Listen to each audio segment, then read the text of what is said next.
So I have an event coming up this weekend, right? A spiritual, God-led, God-inspired event taking place this weekend.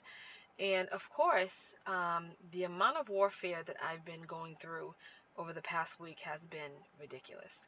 Things that I have not had to deal with, like situations that are suddenly coming back up again out of nowhere. Things that should have already been done and over with, right? And so I'm sharing this because I want you to understand that the enemy does not have any new tricks, but uses the old tricks, the same tricks that he knows has worked before, things that you may think you're completely done and that are completely done and over with. He'll try to kind of resurrect and bring back and throw right back at your face and try to bring right back at you, right?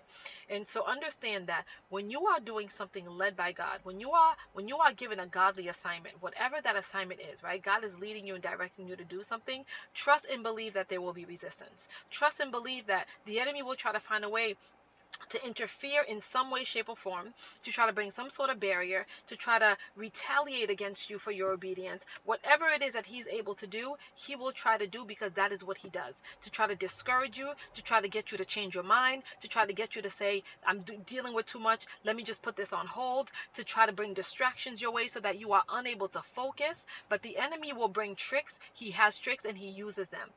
But I want you to understand these tactics so that when you are presented with these things, you are not ready to fall apart and break apart because you think that, oh my goodness, I need to stop everything that I'm doing and I need to focus on this. No, ignore the distractions. When the distractions come, ignore them.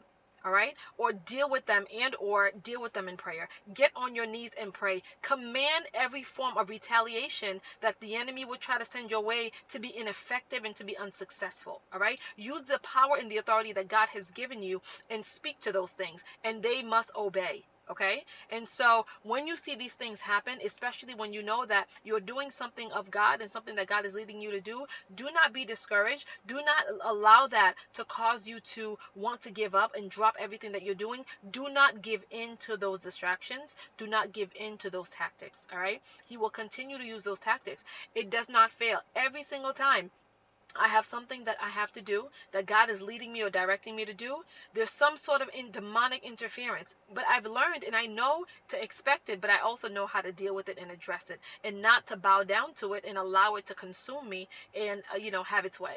And so if you're not aware of that, which hopefully you are, but you're noticing a pattern when it comes to certain things, please understand it is a tactic of the enemy. Deal with it on your knees and with your mouth.